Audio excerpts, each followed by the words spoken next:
Saha viryam karvavahai tejasvinavadhitamastu ma vidvishavahai.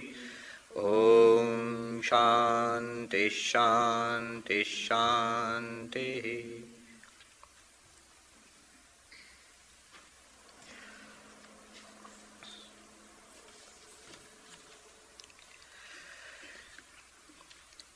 So we are studying the text Drigdrishya Viveka, and we were on the verses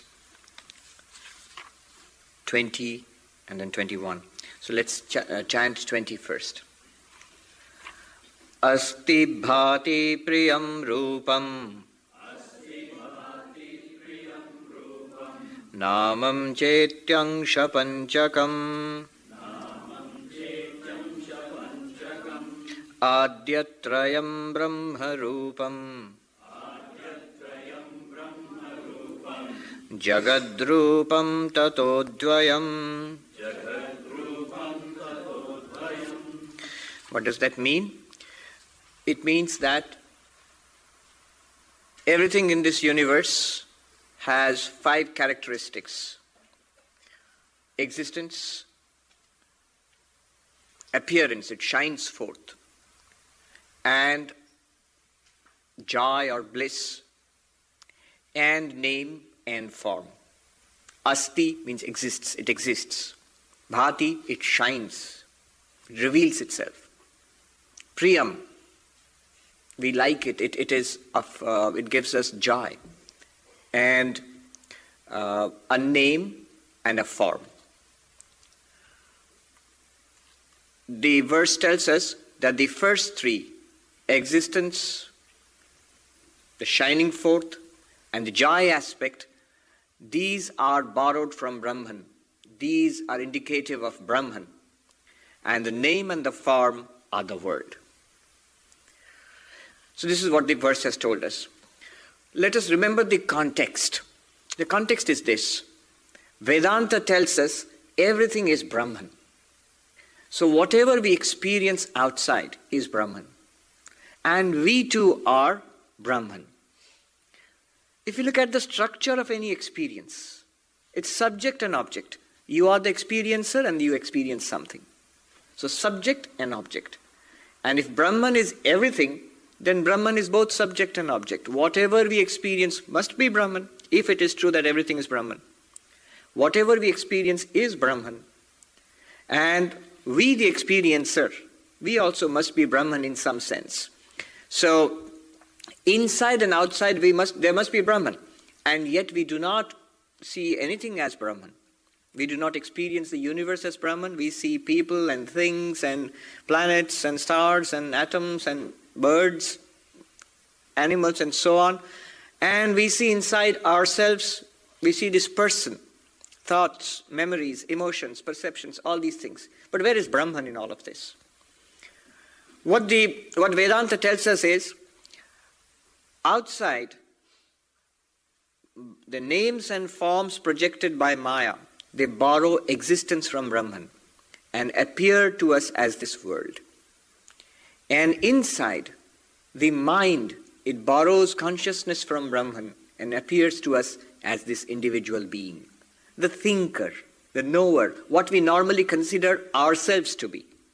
We ourselves consider ourselves to be a thinking being, a knowing being. In Sanskrit, pramata.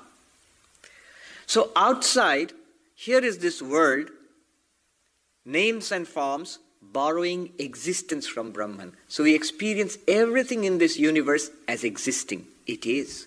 The table is. The person is. The room is. Even the empty space between us is. We experience this universe as existing. Within ourselves, our own thoughts, feelings, emotions, we not only experience as existing, but we feel awareness, sentience, consciousness. So outside, the names and forms have borrowed Sat, existence from Brahman. And within ourselves, our minds have borrowed Sat and Chit, existence and consciousness from Brahman.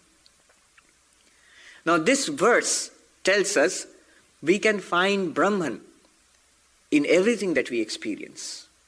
We can find Brahman in everything that we experience. We have to discern it. How do you discern it? In every experience, it says, you definitely have the experience of existence.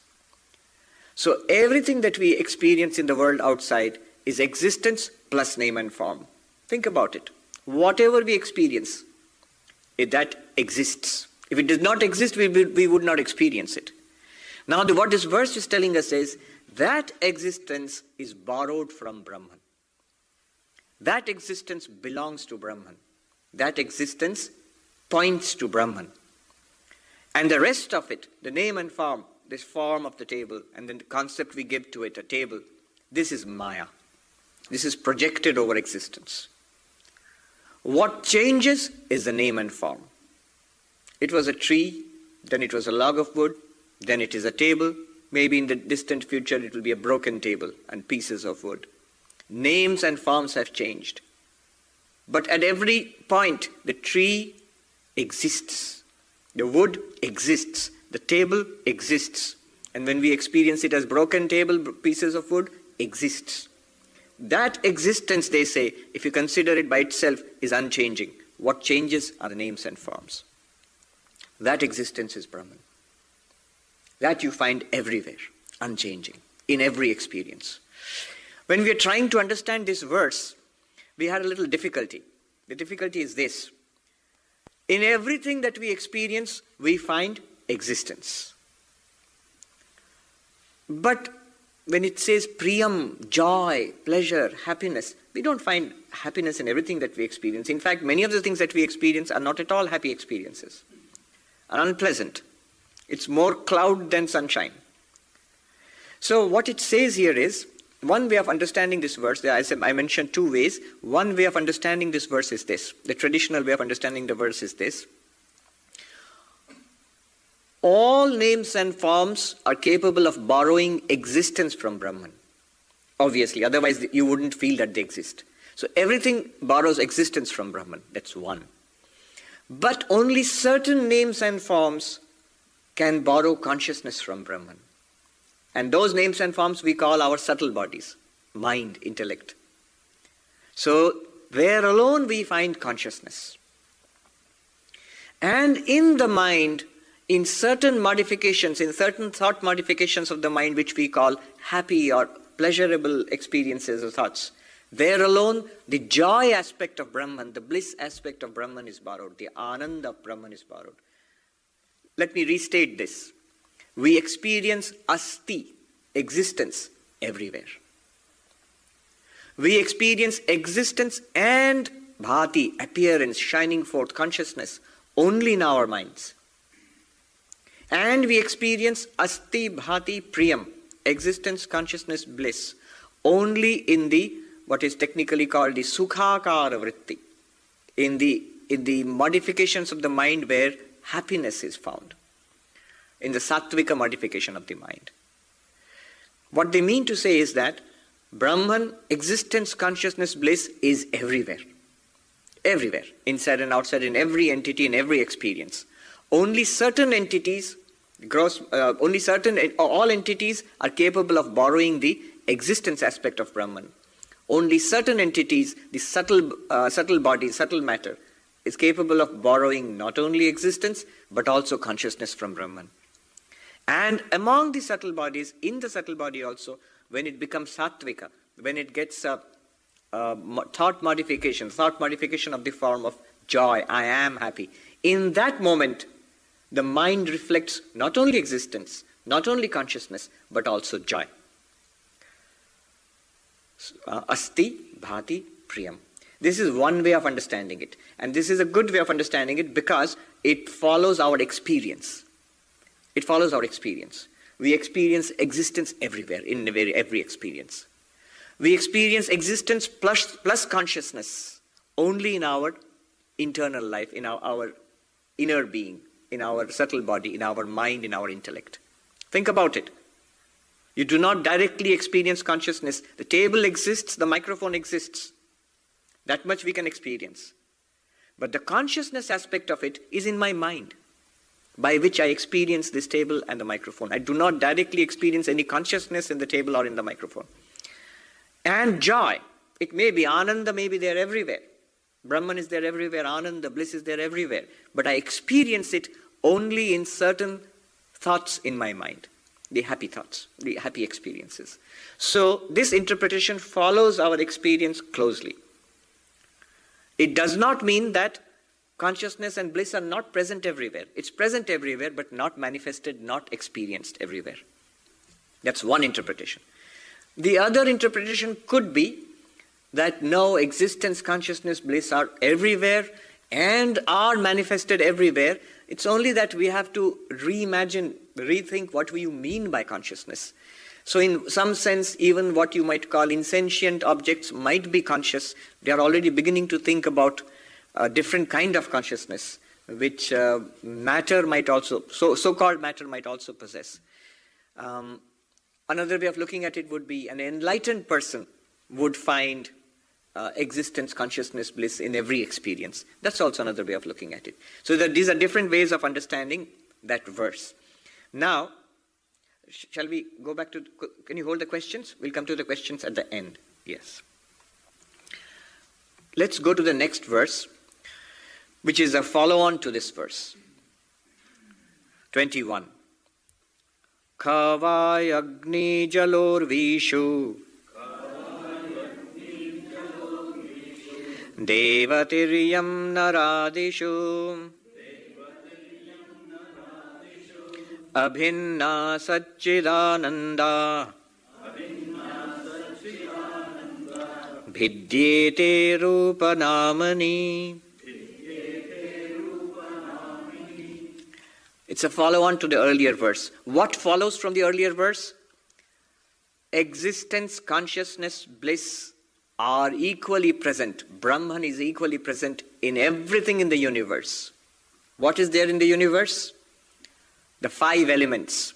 Today we think about more than 150, nearly 200 elements, I think, in the periodic table, or more? Less. And in the ancient cultures, in India, and all the Indian philosophies, in Greece, in China, in ancient cultures, they had only 5, they thought of only 5 elements. There's a different logic to it. They thought of the universe composed of Akasha, space, Vayu, air, Agni, fire, Apa or Jala, water, and Prithvi, earth. So the 5 elements, and there's a logic behind it, why they thought about it that way. And so everything in the universe is made up of these 5 elements. Now, what Vedanta says is, existence, consciousness, bliss are present equally in all the 5 elements.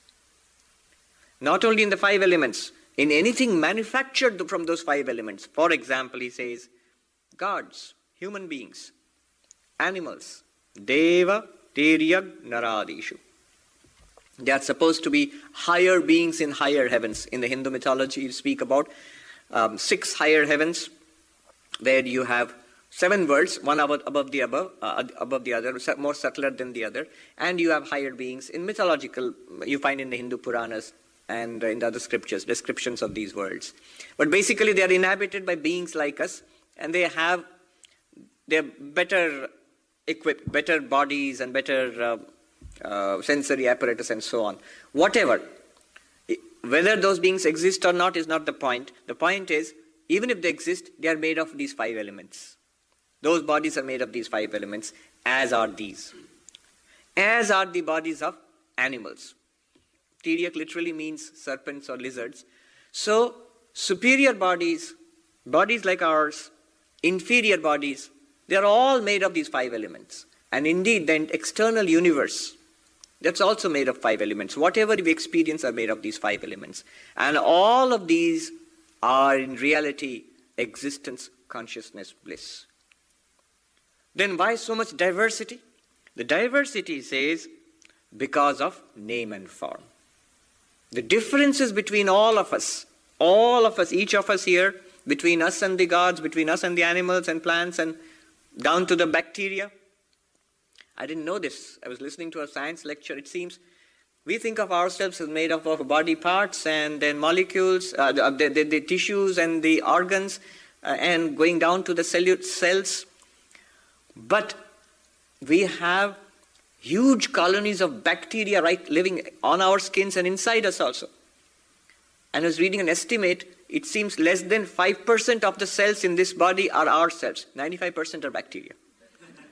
You wouldn't know that. You would think that we have a little bit of bacteria and most of it is us. Well, it's not us in that sense. Most of it is not us also. But they are basically, most of them are good bacteria. So they do a lot of services for us. So they are sort of in alliance with us. Partners, yes. All of that. Such difference, such tremendous variety. It says all these varieties are name and form. Are name and form. At the basis, it is just existence, awareness, bliss, Brahman. And that is appearing in all these ways through different names and forms. And as we have read, all these are projected by Maya. Now,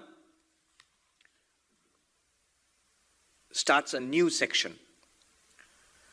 This is the understanding that we have got. Inside us, we are the witness consciousness, shining upon the mind and the body.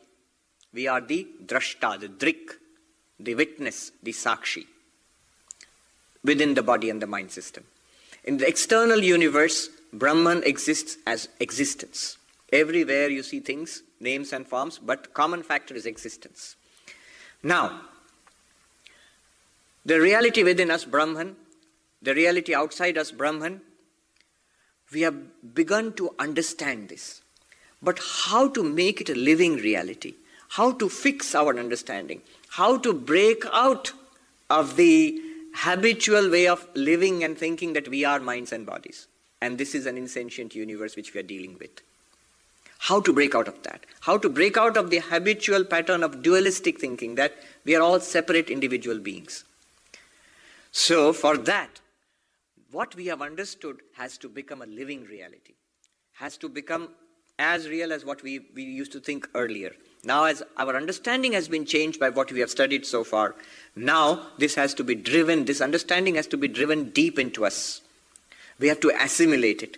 Swami Vivekananda used to say that, tell yourself, I am that reality is. I am that, till it tingles with every drop of your blood.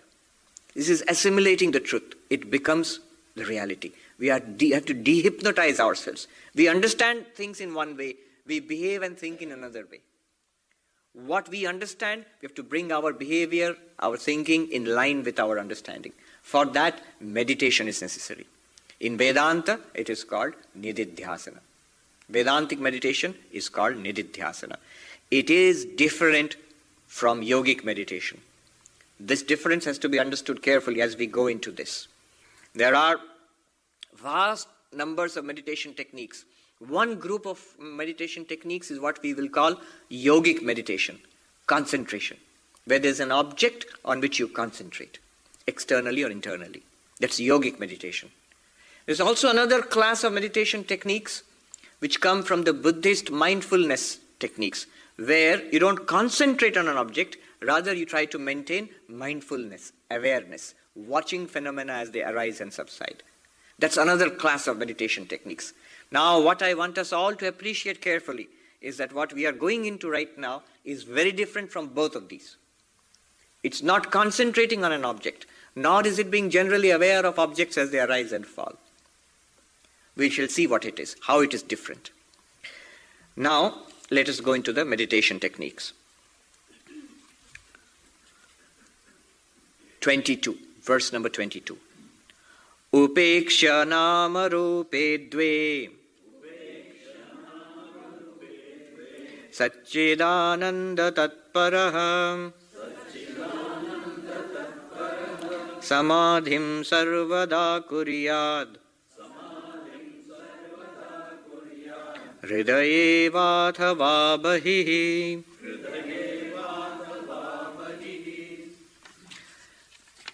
Disregarding, dismissing name and form, focus on the existence consciousness bliss.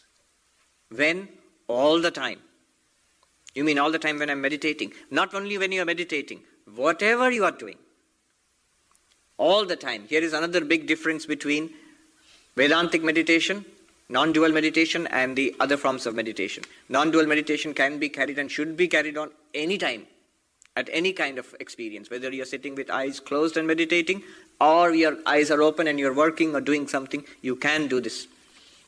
Now, all the time, keep your attention on existence, consciousness, bliss. Remember the 5 factors they mentioned. Existence, consciousness, bliss, name and form.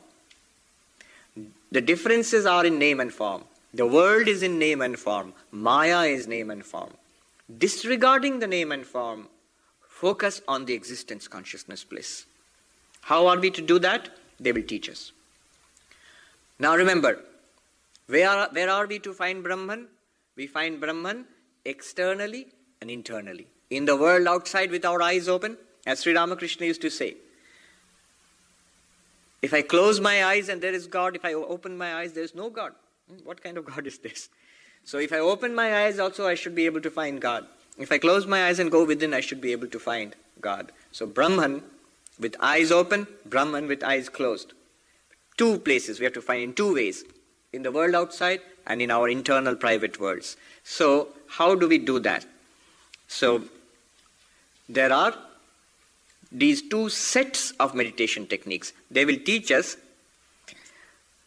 external and internal meditation techniques. Samadhim sarvada kuryad hridaye athava vahi.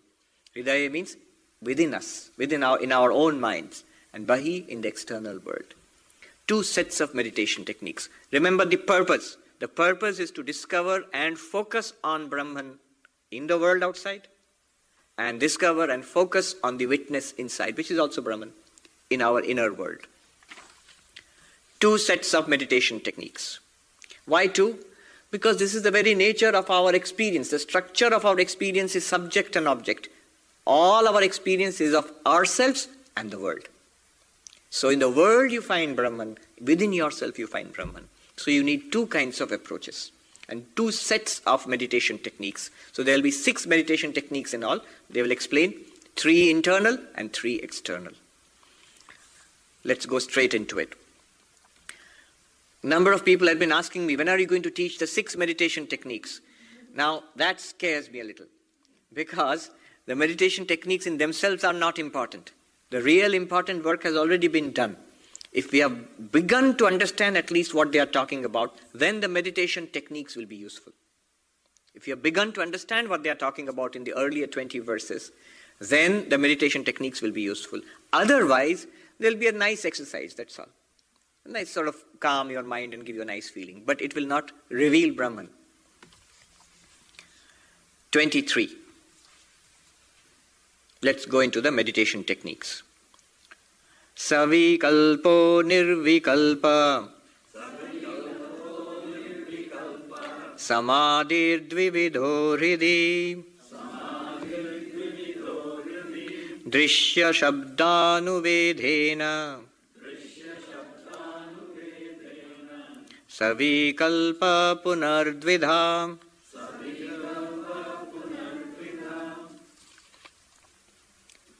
Now, the meditation techniques. Let me give you a list of the meditation techniques, classification, what's going to happen in the next few verses. Just keep this in mind. I already said 6 techniques. 3 internal, 3 external. Antara means internal. Bahi means, or bahya means external. So, antara samadhi, 3 kinds of meditation techniques, 3 types antara, and 3 types external or bahi. Now, the internal techniques will be taken up first. Remember the purpose of the internal techniques. We are to discover the witness within and be stabilized in the witness. People say, Swami, I sort of understand what you're talking about in the class. But the moment I step out and go to the freeway, it all disappears. I can no longer be the witness. Now, how do I get stabilized in my understanding that I am that witness consciousness? For that, 3 techniques are prescribed. Now, these 3 techniques are again of 2 types. Savikalpa, nirvikalpa. With thought construct, without thought construct. With thought construct, savikalpa. Without thought construct. nirvikalpa. Two kinds of techniques. And these with thought constructs, the savikalpa again of two types. With the help of an object, drishyanuviddha, and with the help of a text, shabdanuviddha. So, drishyanuviddha, shabdanuviddha, with the help of an object, with the help of a text. Now, what is the classification like? Internal, external. Internal antara, external vahi or bahya. Internal, three types. Internal, two types, savikalpa, nirvikalpa. With thought construct, without thought construct. Now the savikalpa with thought construct again of two types. With the help of an object, drishyanuviddha, with the help of a text, shabdanuviddha. So what is the final list of samadhis? Let us look at the internal. Antara, drishyanuviddha, savikalpa, samadhi. Internal, with the help of an object, thought construct, samadhi. Literally. Antara, shabdanuviddha, savikalpaka, samadhi. Internal, with the help of the text, thought construct, samadhi. Antara, nirvikalpa samadhi. Internal, without any thought construct, samadhi. And the same thing, external, which we'll come to later on. So, 3 here and 3 there. That's what's going to happen.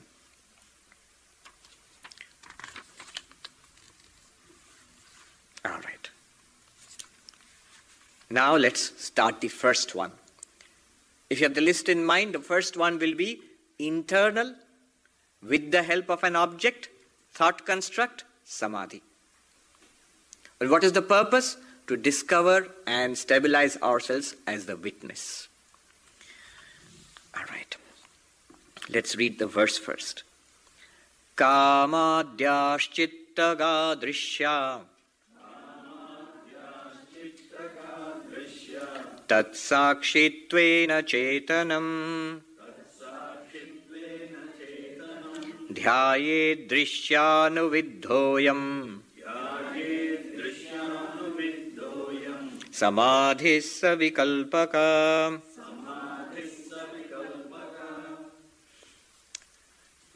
Let me explain it before I go into the verse.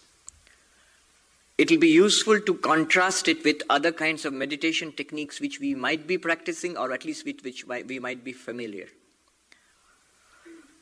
You see, when thoughts come up in our mind, the thoughts are about something. In philosophical language, the thoughts are intentional. They are about something. So when I think about a book, so I have a thought about a book. There's a thought, and the object of that thought, the content of that thought is this book.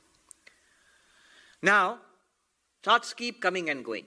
Hundreds of thoughts, thousands of thoughts. They rise and fall.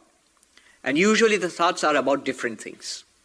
You see a person, you eat something, you hear some music, you think something, you remember something else, and you decide to do something, you see something else, and it goes on throughout the day. Hundreds and thousands of objects, your thoughts are about all these things. So they are all different from each other. They are all same because they are all thoughts. But they are all different because each thought is about something else. Now, in meditation, what you normally do in yogic meditation is try to make the thought about the same thing. So I'm trying to think about, say, Krishna. So as I think about Krishna, some other thought comes, I push it away and think about Krishna again, think about Krishna again, think about Krishna again. That is an attempt to meditate. When the thoughts are different, they keep coming, but they are all about the same object, not about different objects. And so obviously you know it is a struggle, because thoughts tend to go this way and all the way, every which way. But then you have to bring it back to your object of meditation. That's usually what one does in meditation. The object of meditation may be different. It may be Krishna or Jesus or Rama, or it may be Om or a light or something, an object which you constantly try to keep your mind on. That's yogic meditation. Now, and there is another kind of meditation, the Buddhist awareness meditation, mindfulness meditation, where you do not try to focus on anything, but you keep an awareness of what is rising and falling. The objects which come and go in your awareness. That's all. Here what we do is entirely different. This has to be grasped. How is it different? When any object comes into your thoughts, when you think about any object, instead of thinking about the object, what the text tells us is, become aware of yourself as illumining the object. The object comes. Look at this, it's a book. You'll say, well, if I ask you what is this, you'll say it's a book. I'll say no, what you are seeing is the light reflected of the book. If I ask you what is this, it's a microphone. No, what you are seeing is the light reflected of the microphone. It's the same light which illumines this book now, which illumines this microphone now. What they're telling us to do is, when I say this is a book, take it in 3 stages. 1, it's a book. Second, I am aware of the book. So it's just not a book. You are having an experience of a book. You are aware of the book. That is what the experience is. You are aware of the book. The book comes and goes, other objects come and go, your awareness stays the same. That awareness, which is enabling you to experience the book, the microphone, the Swami, and anything else, all the forms, all the sounds, all the smells and tastes, all the thoughts in your mind, all of them come and go, they arise and subside in your awareness. Now, what they're asking us to do is, use these objects, use these thoughts which come and go. Don't focus on the thought, focus on the awareness shining on that thought. You can never know the awareness because you are that awareness. You are that awareness which illumines the thought which is coming in your mind now. Just before this, when you were driving here or riding the metro or bus here, your experience was entirely different. But that awareness was there. You, that awareness which was illuminating those experiences, was there. Yesterday at this time, you were having an entirely different set of objects which you were experiencing. But you, the awareness illumining those objects, you were exactly the same.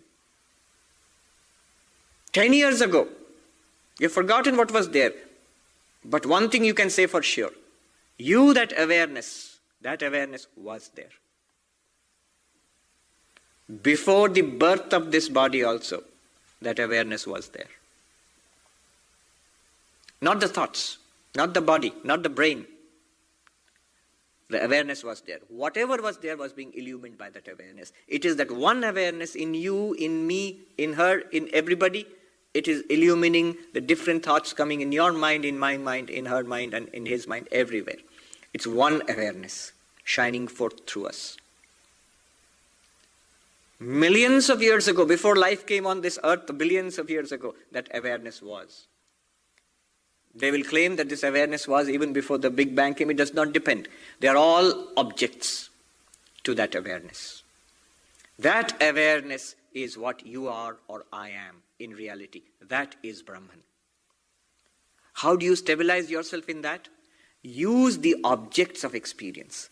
Whenever you experience something, whenever a thought comes to your mind, any thought, when it comes to your mind, instead of being stuck on that thought, instead of trying to control that thought or get another thought in that place or trying to think that thought again, don't give importance to that thought.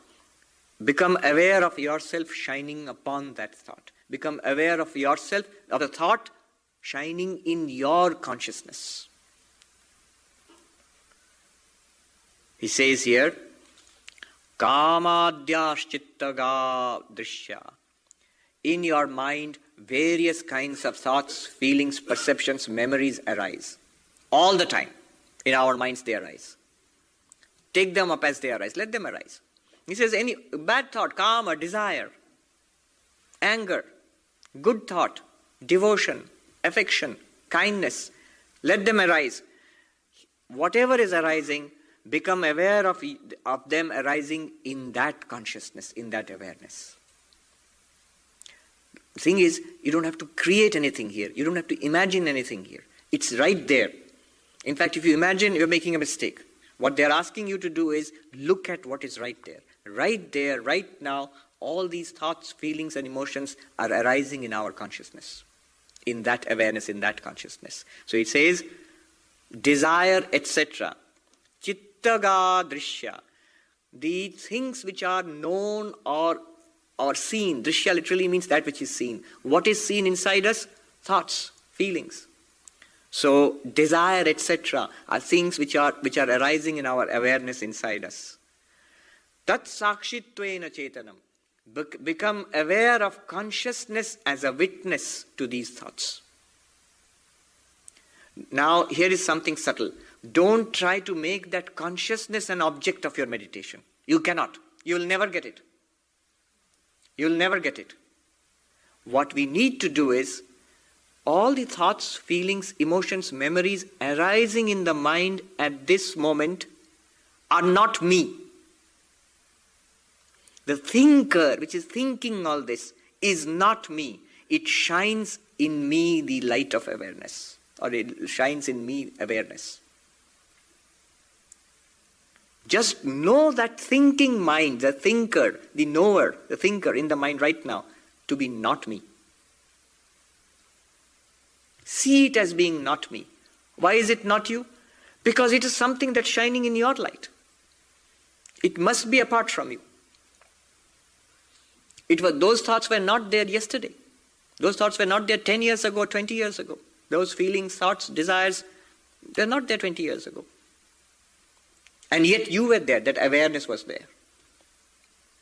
So that common awareness in all our experiences, become aware that you are that witness. Tat sakshittvena chetanam. For this, what will you use? Any thought. Whatever comes to your mind. The important thing is not the thought itself. Don't try to focus on the thought. Focus on the witnessing consciousness. Become aware of yourself as not these thoughts, not the thinker of thoughts, just the light in which these thoughts shine. We have all seen, a ray of sunlight coming early morning into our room, and the Brownian motion of the little dust particles, motes of dust in the ray of sunlight.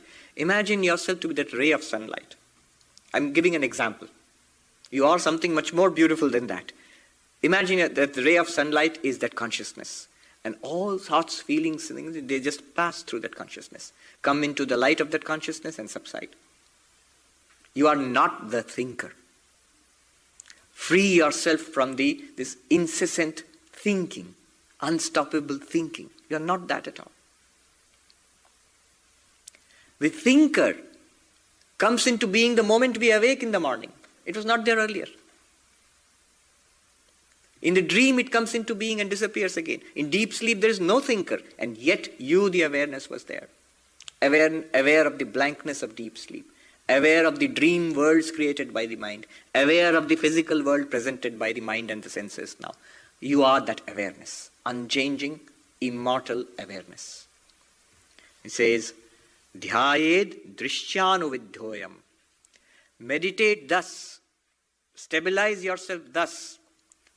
With the help of a drishya. With the help of an object. What object? A thought. A thought is an object. We make the mistake of thinking the thoughts are the subject and the world outside is the object. To consciousness, to awareness, thoughts are objects which you illumine directly. Through the thoughts, through the thinking mind and the senses, the world outside is illumined and experienced. The world, everything in the world is an object. The body is also an object. All the thoughts, feelings, emotions, memories are also objects to consciousness, which you are. Drishyanuvidhoyam samadhi savikalpaka. This is samadhi with a thought construct, with the help of thoughts. Using a particular thought as a reflector. It's like, let me give you a beautiful example. I see my face in a mirror. I see my face reflected in the mirror. What do I see? I see the mirror and I see the reflection. But I do not see my face directly.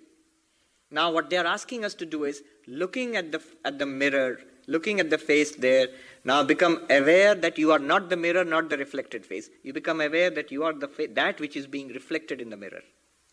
You cannot still see it. But you realize you are not this. The real face is not the one reflected in the mirror. The real face is that which is being reflected. Now thinking thus, becoming aware in this way, You're putting some distance between yourself, you're putting some distance between ourselves, our true self, and the thinking mind. Then what do? Next step. So these are not alternative techniques, these are steps. There are 3 steps. 25. Asanga Satchidananda Swaprabho Dvaita Varjita Asmiti Shabda Vidhoyam Samadhi Savikalpaka. Now comes the second step, the second type of internal samadhi. Do you remember? Internal, with the help of a text, thought construct, samadhi. Antara, shabdavidha, savikalpaka, samadhi. That's what we are going to do now. Now what is the purpose? Now we are using a thought, becoming aware of ourselves as that which illumines the thought. Now drop the thought. The next stage is to drop the thought.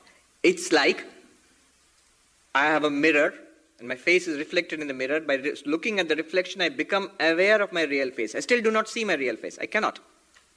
I become aware of my real face. Now I don't need the mirror or the reflection. I drop the mirror and the reflection. And I use these words, I am that real face which was being reflected in the mirror. Just to become stabilized in that. Otherwise my mind keeps going out to the mirror. Now you use a Vedantic text which tells you what you are. Because you cannot directly experience what you are. You can directly experience only objects in your light. But the light itself cannot experience itself directly as an object.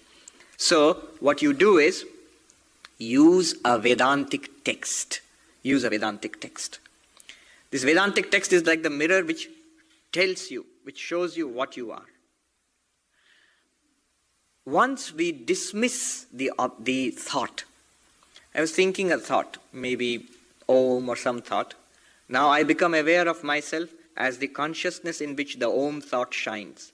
Then I dismiss the thought itself and I tell myself this. I am Asanga, completely unattached.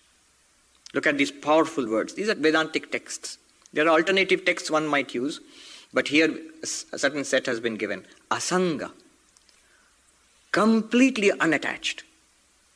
Imagine all the things that you have experienced in the world till this point, till today. They've all come and gone in your experience.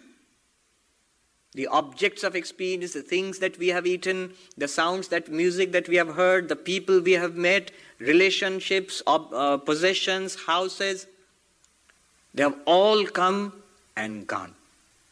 Not one of them have we been able to hold on to. The things which appear in our consciousness also disappear.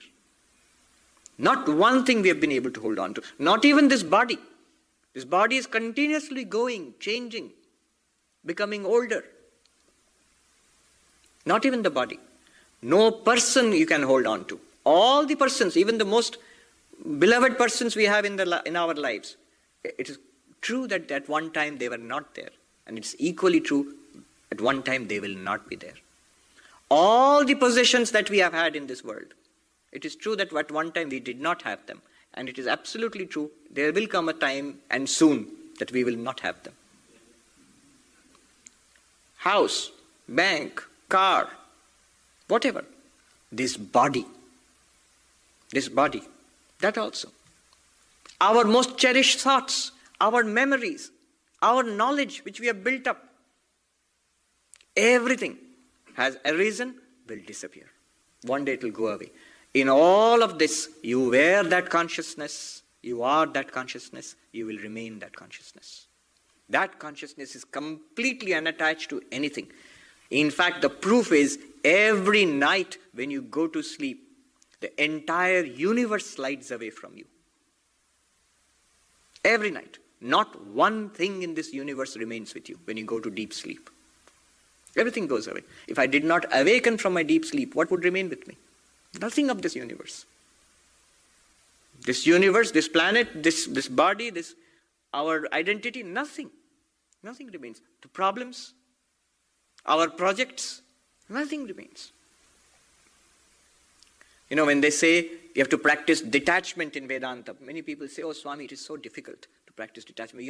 You are Swamis and you are practicing detachment, that's great, but we are householders, we are in this world, we are attached. How can we give up attachments? We are so attached. And Vedanta says to us, to such people, that you do not know how unattached you already are. You don't have to practice unattachment. You don't have to practice detachment. You are completely detached, even to the most beloved person, object, thing which you possess. Completely detached at this moment. Imagine the greatest attachment possible in human life, in all life. The love, the attachment of a young mother for her baby. The love or the attachment of a young mother for her baby. The thing which is always on her mind and in her heart is the child. Consciously, unconsciously, her attention is there. And that young mother, when she goes to sleep at night, people smile when I say this, Swami, because you're a Swami, you don't know, young mothers don't get much sleep at night. Okay, but when they do get sleep at night, when they go to sleep at night, she forgets the world, she forgets the most beloved thing, most important thing in the whole universe for her own little child sleeping in the cot next. Completely forgets. No attachment. And she goes into this state of consciousness, not in terror. Oh, what's happening? I'm losing my beloved little child. No, in great joy and relief. She goes into that state. We never think about it that way. You're completely detached from the object of the greatest attachment also. Right now, without any Vedanta. You are that completely detached consciousness. Asango aham. Use this text. That consciousness in which the thought was arising, dismiss the thought, that consciousness is unattached. Satchidananda. You are existence, consciousness, bliss. Swaprabha. Everything depends upon you for its illumination, for being experienced. You depend on nothing for illumination. You are the light of the universe. Every day in our hymn, when we worship in the evening, the Vespers, we sing light of light, Jyotira Jyoti, Ujala Ridikantara, which shines within our hearts. That is exactly what you are. Swaprabha, Jyotira Jyoti, light of lights. This is what we really are, light of lights. And Dvaita Varjita, a very powerful word here, devoid of duality. That consciousness is devoid of duality because it is existence itself. Whatever exists appears in it. All the objects that we experience in the world, the universe out there, the people, the body, mind, everything, is actually nothing else than the consciousness which we are. It's not a second thing. It's just a name and form spread upon your own existence by Maya. I'll repeat that. It is your own existence which appears to you as your own mind, body, and external universe. Dvaita Varjita. There are not two. There is no second thing apart from the consciousness which you or I am. That consciousness, that primordial. In the Bible you find, I am that I am. Before everybody else, before everything in the universe, the Lord says, I am. That primordial I am is what we are, all of us. One. Now, Dvaita Varjita, there is no second apart from it. There is no second. Whatever we experience as second is in reality that consciousness alone, appearing with a name and form, appearing to be different from us. Asmi, I am. This Asmi means I am. This has to be connected to the terms, the four terms which we used. Asanga Asmi, Satchidananda Asmi, Swaprabha Asmi, Dvaita Varjito Asmi. I am completely detached. I am existence, consciousness, bliss. I am self-luminous, Swaprabha. I am non-dual. Use these words, repeat these words to yourself in the mind, in the second stage, after dismissing the thought. That consciousness is unattached. That consciousness is existence consciousness bliss. That consciousness within me is self-luminous. That consciousness is without a second. There is nothing apart from it. Repeat that. Then what will happen? Then you need to drop these words also. The thing to do at that time is not to do anything more. The next stage is the nirvikalpaka, without a thought construct. The third internal samadhi, the final samadhi, where you drop the word. The word is also thinking. This word, when we repeat to ourselves, it's also thinking. Stop repeating the words. Just relax into it. That internal nirvikalpaka samadhi cannot be attained with effort. Effort goes only up to this. When you are stabilized in that, you don't have to make an effort. It's like looking at a mirror, seeing the reflection, becoming aware of yourself as what is being reflected. Stage 1. Drop the mirror. Tell yourself, I am that which was reflected. Then stop telling yourself, remain as you are. Exactly in the same way, use a thought. I am the consciousness in which thoughts appear and disappear. Drop the thought. Tell yourself that consciousness is asanga, satchidananda, swaprabha, dvaita varjita. Then stop telling yourself. Drop that telling. That is you're still using the mind. Stop using the mind. Then you come to the third and final stage. You just relax into this stage. This is nirvikalpaka samadhi. 26. We'll just read it and take it up next time again. Swanubhuti rasaveshat drishya shabda upekshatu nirvikalpa samadhi syat nivatastita deepavat. Swanubhuti rasaveshat. There will be a kind of intoxication. You see, one of the first things that happens when you try to practice it also, an enormous burden will be lifted from your shoulders. The burden which we have been carrying around in our lives, this little body, little mind, its insecurities, its anxieties, its little history, its little projects, its guilt, its anger, its frustration, all of that drops off. So you get a tremendous sense of freedom, a tremendous sense of eternity, a tremendous sense of being grounded in something absolute. Swanubhuti rasaveshat. Rasa means a joy, a kind of intoxication, a joy will come from within. It's not a feeling. The joy is not a feeling. It's something infinitely more real than feeling. It's there. When you sense it, you will feel that it is there. It's nothing within the mind. It seeps into the mind. But it's something that comes from beyond the mind. Swanubhuti rasaveshat. Then what will happen? Shabda drishya upekshatu. Thoughts are dropped and the text which we were using, I am detached, I am existence, consciousness, bliss, drop that. What do? Don't do anything. Just relax into it. Don't disturb that state. He says it's like the non-flickering flame of a lamp. It's taken from the Gita. Samadhi, perfect samadhi is when the flame of the lamp is absolutely straight, that is continuously burning. It's absolutely absorbed. This is the deepest possible absorption. The mind is still there, but is completely absorbed. It is what is called nirvishaya, objectless. Mind is fully aware. You haven't gone to sleep. The mind is fully aware, but objectless. And you remain as you were, what you have always been, that primordial I am that I am. This is called internal, without thought construct samadhi.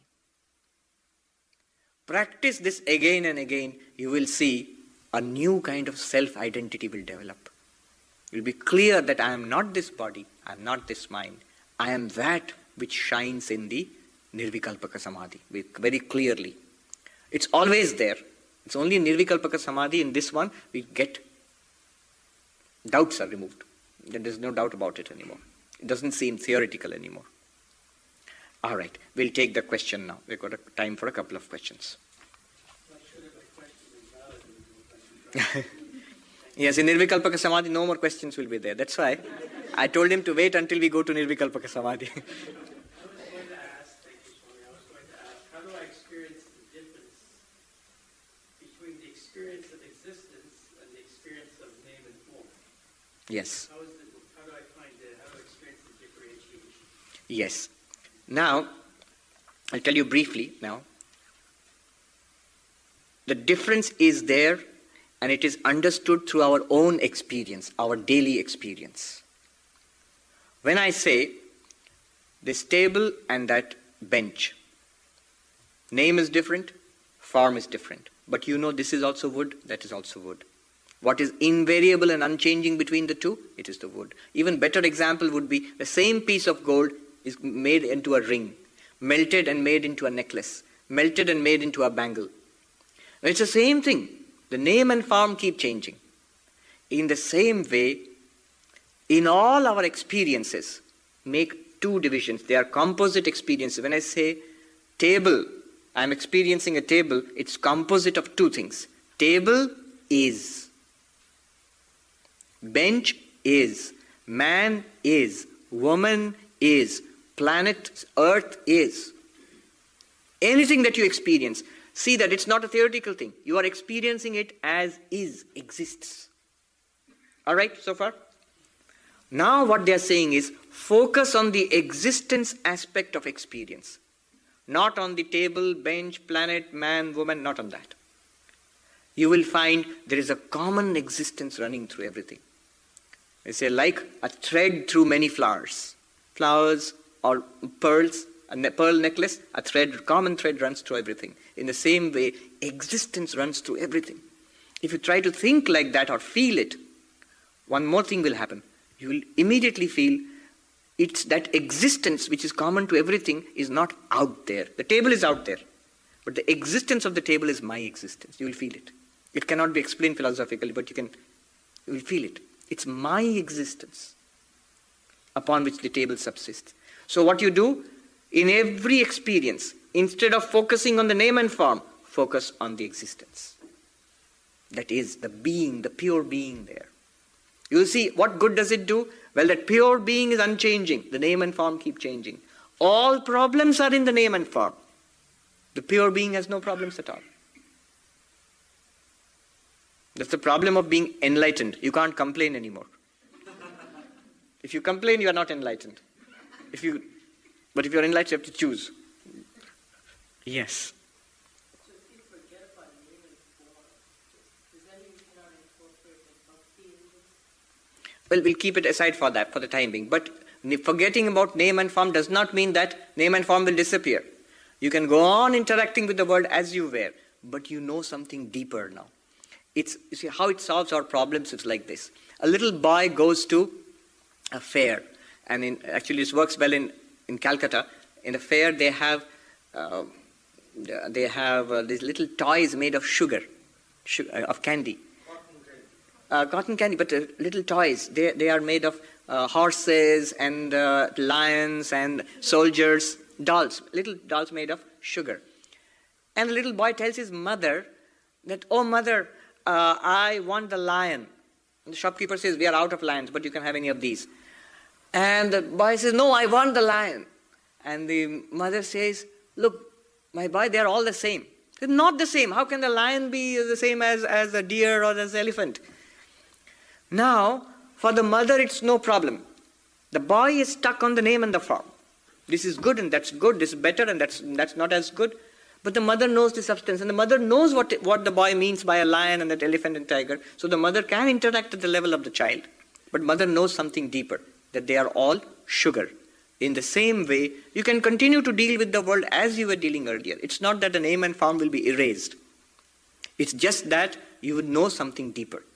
You are aware of the reality which appears, the sugar which appears as this world. Yeah. Question? Yes. Like when you meditate, how do you drop the thoughts? I mean, when I keep meditating, I understand. it goes into my samskara. Yes. And so it comes back again. Yes. So how How do you drop the thoughts? It's easier said than done. But what you do is, the advantage here is, thoughts will keep coming. All you have to do is, if you're trying to get into this thoughtless, this beyond thought state of mind, and thought comes up. But here you have an advantage. What do? You go back to the first method. Become aware of the thought shining in your consciousness. Then drop the thought and say that consciousness itself is asanga, satchidananda, swaprabha, advaita, varjita. Stop saying that, you remain at that consciousness. Again a thought comes up, and it will. No problem. The thought will only drive us back towards that consciousness. In other kinds of meditation, what happens in the yogic meditation is you're trying to hold on to one thought and not think other thoughts. So when another thought comes, you have to let that go and hold on to this one. Here you are holding on to a reality which is shining on that thought. So every time the thought comes, you just have to be aware it's shining. It's shining. After all, the thought is shining. You are experiencing that thought. How are you experiencing it? In your awareness. Become aware of the awareness. Directly you cannot become aware of the awareness, of course. Be aware that the thought is shining in the awareness. You are not the thought. Good. I think many are in samadhi, in some stage or the other. 3 different states.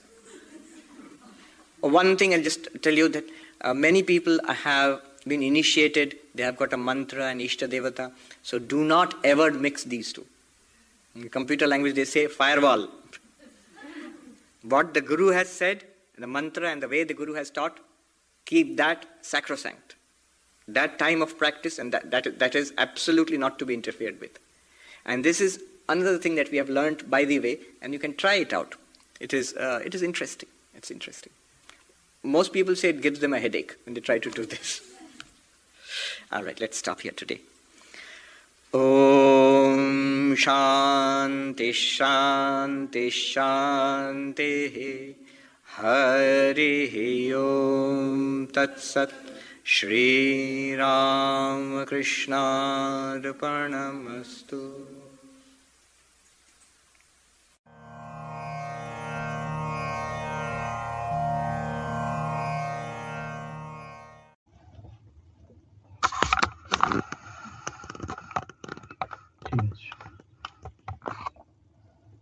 They will take you as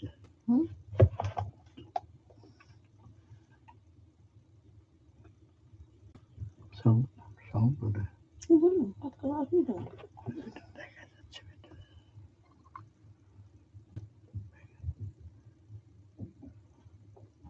Om Vasudeva Sutam Devam Kamsuchanuramardhanam Devaki Paramanandam Krishnam Vande Jagadgurum Om Shanti Shanti Shanti. We salute Bhagavan Sri Krishna, the son of Vasudeva, the destroyer of the demons, Kamsa and Chanura, the dear darling of Mother Devaki, and the Guru of the entire universe. We salute Bhagavan Sri Krishna again and again. Om peace, peace, peace be unto us all. So we are reading Bhagavatam, Srimad Bhagavatam, book number 8. We start chapter 12. The last time we read chapter 11 ended with this, that the king, the Lord Narayana, he saw that the whole tribe of the Asuras was about to perish. Brahma then thought, how the creation will continue. There should be some good people, some bad people. Probably that. And he then engaged sage Narada to intervene in the war. And they sent him, Narada then went to stop this war. When the power of the Narayan, all the gods got this enormous energy to destroy the demons, and the demons, all the asuras were all almost destroyed. So that time Brahma made this plan and sent sage Narada to intervene, so that he goes and talks to the devas to intervene and stop the war. So that so Narada said, verse number last few verses, Narada said, by depending on the protective arm of the Narayana, you have all got the nectar, Amrita, and by the generous glance of Lord Srihari, you have been blessed with plenty and prosperity. Now stop the battle, because you have won the ground and you are back to your kingdom. So you please stop and go back to your own abode. Then Sukadev concluded the last chapter, 11th chapter of the book 8, that honoring the words of the Rishi, the Devas controlled their anger, and then they stopped the battle.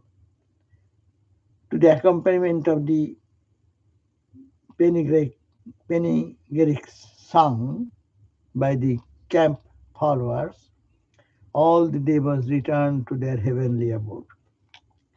And with the permission of Narada, the remaining Asuras, they went to their western mountain of sunset. So they went back to their places where they normally live, carrying them with a Bali, and Bali was almost in a precarious condition from the impact of the thunderbolt weapon. So then all the Asuras whose bodies has not lost the heads and limbs, bodies had not lost the heads and limbs, and those bodies which has head and limb close by, then they revived by Acharya Sukra, who has the knowledge and the art of surgery and stitching and refixing. So he fixed their head as the body, and touched by Shukra, Bali, who was stupefied under the arrows of the thunderbolt of Indra. So he got back to his power of the senses and back to the memory.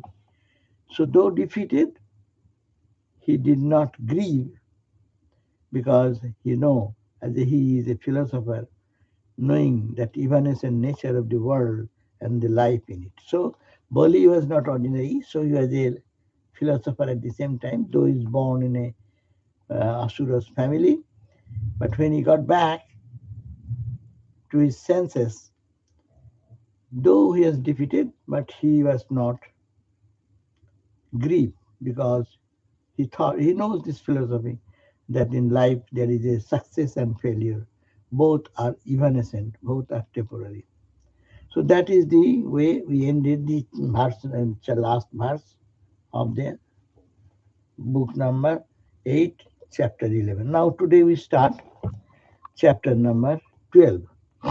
Book 8, chapter 12, and we start. Now, Sri Badarani Ruvacha, that is the starting. And here, Shiva's curiosity about Mohini. To this chapter will talk about how Shiva went to Lord Narayana, and he was charmed to hear about that God took the form of a woman deity, the charming. Her name was Mohini. Mohini means Moha, who creates Moha. Moha means delusion. And so Shukadev said in this new chapter that Vrishadhaja, the Parameshwar, who has bull as his vehicle, Vrishadhaja, heard that assuming the form of a woman, Mahavishnu deluded all the Asuras and helped the gods, the Devas, to consume Amrita. So, what is peculiar, what a magical incident, that without doing anything, creating a Maya body of a Mohini, one woman, bright, wonderful looking lady, and being attracted to that lady, how the asuras got infatuated and they lost the game. So it is very surprising. So Lord Shiva, he heard this, that Lord Narayana has assuming the form of a woman, Mahavishnu deluded the asuras, and as a result helped the devas to consume Amrita. So their attention was diverted, and the asuras was absorbed in the Mohini, and the devas stole that nectar from the asuras. So desirous of meeting him means Narayana, the Lord Shiva started on his bull to the spot where Madhusudana was.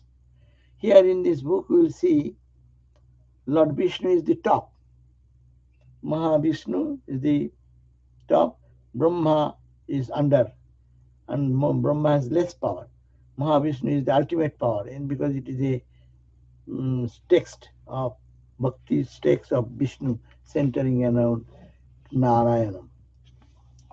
So we'll see that Shiva is inferior, as if he has some lack of knowledge, or he wants to go to Narayana to ask something, pray something, praise something, so that he becomes pleased and confer whatever the Shiva will be asking from Vishnu. So we find he was accompanied by the Devi and surrounded by his retinue of goblins. So where Shiva going, who accompanied Mother Parvati. So Shiva Parvati. So both of them went together, and which is associates. And what they associate? The goblins, ghosts and goblins. So all went to the abode of Lord Mahavishnu or Madhusudana. Now, Bhava along with Uma was warmly welcomed. Bhava means Shiva. Third verse. Shiva, when they went to the abode of Narayana, so he and his wife, means Uma, Mother Uma, they are warmly welcomed and worshipped by the Lord. Narayana gave proper respect to Lord Shiva and worshipped him and was seated on a worthy seat. So they are given the good seats to sit in front of Narayana. Parameshwara also honored him in return. Parameshwara means Shiva. Shiva also offered great honor in return and then addressed Hari. Shiva then asked Lord Hari Narayana with a smile, expressive of wonder. So what he said, now Lord Shiva with a smiling face, expressing some wonder, is asking Mahadeva is asking to Narayana or Hari or Krishna, Madhusudana. These are all different names of Lord Mahavishnu. Now, Shiva started praising the Lord Narayana.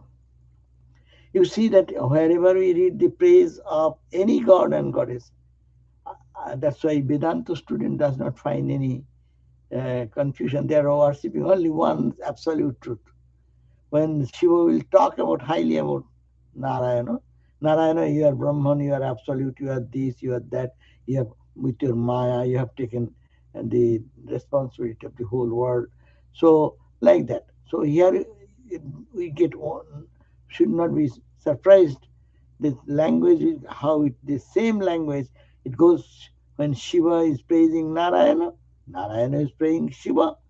Any holy man is praying to God in whatever aspect. Mother, you are this, you are this, you are this. So I find all the prayers are centered around the same Vedantic philosophy. So we'll hear what in this Bhagavata, this verse number 4, where Lord Shiva is praying to Narayana, saying, O Lord of all Devas, You are the God and all, God of all gods. You are the Lord of all Narayans, Devas. You all pervading being. See, you all pervading being. You are the Lord of all and the world embodied. This is the verse number 4. Deva Deva Jagadvyapi Jagadisha Jaganmaya Sarvesham Vibhavanam Tam Atma Heturishwari. You are the Atma, the source and the soul of all beings as their controller. So you are controlling every heart. You are the controller of the entire universe. You are the creator. You are the source. Source means you are the origin. You are the soul of all beings. How? As their controllers. Controlling Heturishwara. Tamatma Sarvesham Vibhavanam Tamatma. You are the Atma or the soul or the source of all beings as their controller. Now, he who is the origin, the middle, and the finite of this manifested universe, he who is the origin, you are the origin, you are the in the middle, and you are the final of the manifested universe. This universe, you are in the origin of the universe, you are in the middle of the universe, you are the end of the universe. He who is also the changeless being, to whom such states as origination, continuation, and end are inapplicable. You are not bound. Adi anta vassa janmadha idam annad aham buhi. So you are in the middle, you are in the beginning, you are in the end, and you who is also the changeless absolute. Vishokam anandamatram avikaram anannam. Wonderful descriptions, but we always put for God, the absolute. So he who is the origin, that means you are the origin, you are in the middle and the final of the manifested universe. He who is also the changeless, being the creator, origination and progressing to final dissolution. You are the changeless being. You are he who is also the changeless being, to whom such states as origination, continuation, and end are inapplicable. He who is both the subject and the object of this, both the enjoyer and the enjoyed, the Brahman, the truth, the pure consciousness. So you are everything. So, what language is this? It is all praising the non-dual state, as also when looking at the world is saying it is the beginning, end, and middle of everything. You are everything. The sages who have no desire for enjoyment and care only for liberation, abandoning attachment for everything in this world and in hereafter, they devote themselves to the contemplation of your feet. So you are the absolute. So you are everything, you are in the heart of all, you are controlling everyone, and you are the source, you are the reality upon which all the holy people, sages and saints, they meditate upon your feet. 7th verse. You are the full, that is, you are infinite. You are the full. The immortal, you are the immaterial, you are sorrowless and the changeless. Being, you are the changeless being. Thou art pure bliss, you are bliss, pure bliss. The being that is all inclusive yet transcendent. You, thou, though art thus absolute, you are again all so rational, relational. You are in the relation of cause and effect. But the cause of the universe, that in which it arises. You are the cause of everything from which it arises, subsists and dissolves, the soul of all beings, and you are the Lord.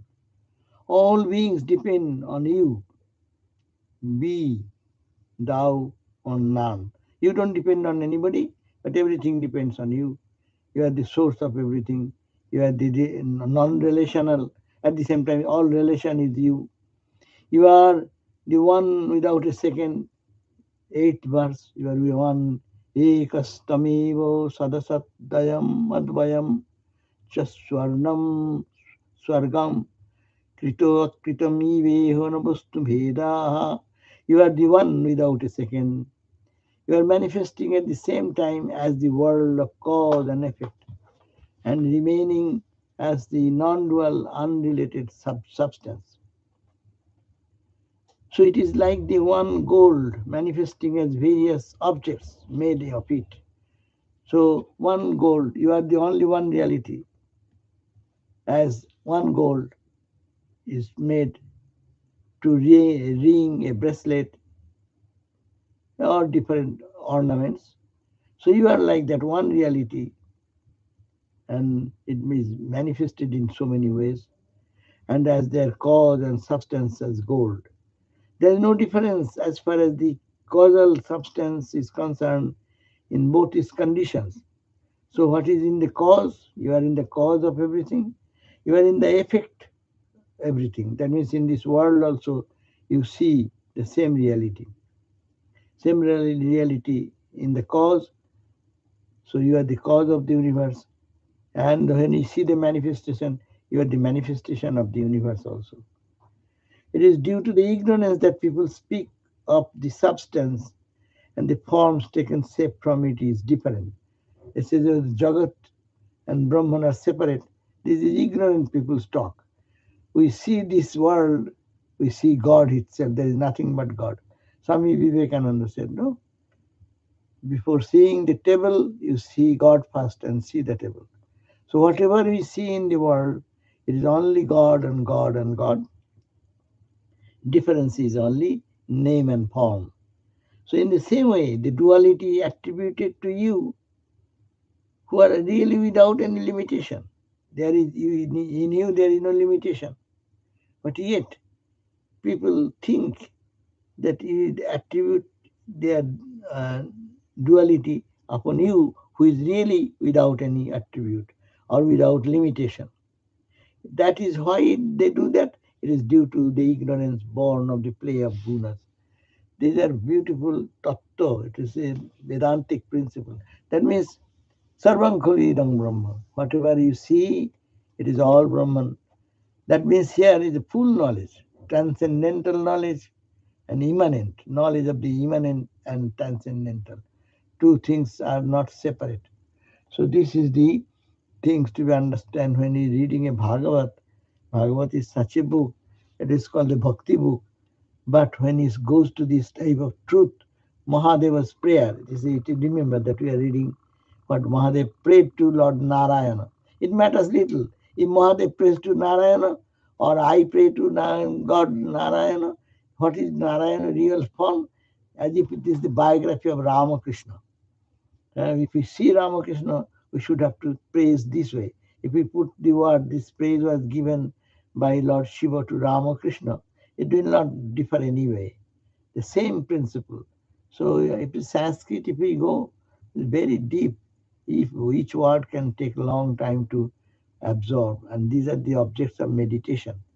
And it's a wonderful verses given to understand the real nature of Brahman. Real nature of Brahman is transcendental and beyond all control. At the same time, everything immanent, that is the Lord. So that is the verse number 8. So let me read this, at least it is very beautiful Sanskrit. It says that Deva Deva, He Deva Deva, you are the God of gods, Jagat Vyapi, you are spread all over the world, Jagadisha, at the same time you are the Lord of the world. You are also Jaganmaya, you have become the world as it were. Every beat of this world is you. Sarvesham api bhavanam, all the people in the world created here. Tamatma, you are the Atma, you are the control. How? Heturishwari, you are the cause.